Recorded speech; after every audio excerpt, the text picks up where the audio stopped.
শিলচৰৰ বিজেপিৰ কাৰ্যালয়ত সংবাদমেল সম্বোধন কৰিলে ৰাজ্যিক বিজেপিৰ সভাপতি দিলীপ শইকীয়াই। এই সংবাদমেলত স্থান পালে কংগ্ৰেছৰ প্ৰসংগই, কংগ্ৰেছৰ বিৰুদ্ধে সৰব হৈ পৰিল। একেটা সময়তে ৱাকফ আইনৰ প্ৰসংগও স্থান পালে এই সংবাদমেলত। কংগ্ৰেছৰ হাতত there is no issue with opposition, no issue with opposition. তেওঁলোকে এইকাৰণে এইটো কৰি আছে যে ইয়াত মানুহক মিছা কথা কৈ দিয়া, মানুহক বিভ্ৰান্ত কৰা, শান্তিৰ পৰিৱেশক অশান্তিলৈ লৈ যোৱা, সুস্থিৰ পৰিৱেশক এটা অস্থিৰ পৰিৱেশলৈ লৈ যোৱা, এইটো কংগ্ৰেছৰ এজেণ্ডা।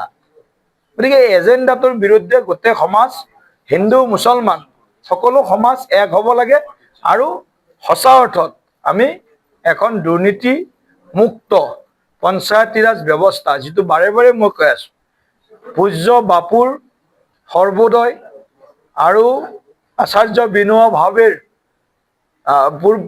পূজ্য বাপুৰ গ্ৰামোদয়, আচাৰ্য বিনোবা ভাৱেৰ সৰ্বোদয়, তাৰপিছত দীনদয়াল উপাধ্যায়দেৱৰ অন্ত্যোদয় আৰু বাজপেয়ী ডাঙৰীয়া, মোদী ডাঙৰীয়াৰ ৰাষ্ট্ৰোদয়। এইটো নীতিয়ে দেশৰ কাৰণে ভায়েবল হ'ব, এইটো নীতিয়ে দেশৰ কাৰণে কাম কৰিব।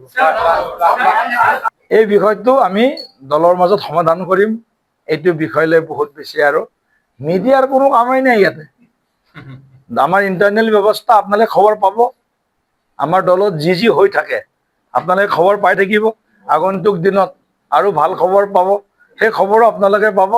বহুত বেছি আপোনালোকে এই বিষয়টো আমি দলৰ ভিতৰত আমি চিন্তা কৰিমেই আৰু যি হ'ব ভালেই হ'ব। বহুতে ক'ৰবাত কৈ আছে ক'ৰবাত কিবা বেলেগ হ'ল নেকি, কিবা হ'ল নেকি, একো বেলেগ হোৱা নাই। দলৰ নিয়ম শৃংখলা সকলোৱে মানি চলি আছে। আগন্তুক দিনতো দলৰ শৃংখলা আৰু নীতি নিয়ম আমি সকলোৱে মানি চলিব লাগিব।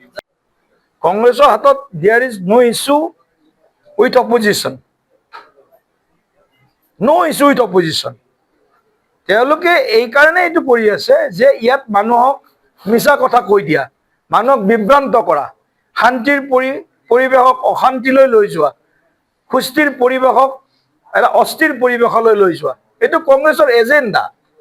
গতিকে এই এজেণ্ডাটোৰ বিৰুদ্ধে গোটেই সমাজ, হিন্দু মুছলমান সকলো সমাজ এক হ'ব লাগে আৰু সঁচা অৰ্থত আমি এখন দুৰ্নীতি মুক্ত পঞ্চায়তী ৰাজ ব্যৱস্থা, যিটো বাৰে বাৰে মই কৈ আছো, পূজ্য বাপুৰ সৰ্বোদয় আৰু আচাৰ্য বিনোবা ভাৱেৰ পূজ্য বাপুৰ গ্ৰামোদয়, আচাৰ্য বিনোবা ভাৱেৰ সৰ্বোদয়, তাৰপিছত দীনদয়াল উপাধ্যায়দেৱৰ অন্ত্যোদয় আৰু বাজপেয়ী ডাঙৰীয়া, মোদী ডাঙৰীয়াৰ ৰাষ্ট্ৰোদয়। এইটো নীতিয়ে দেশৰ কাৰণে ভায়েবল হ'ব, এইটো নীতিয়ে দেশৰ কাৰণে কাম কৰিব। এই বিষয়টো আমি দলৰ মাজত সমাধান কৰিম। এইটো বিষয়লৈ বহুত বেছি আৰু মিডিয়াৰ কোনো কামেই নাই ইয়াতে।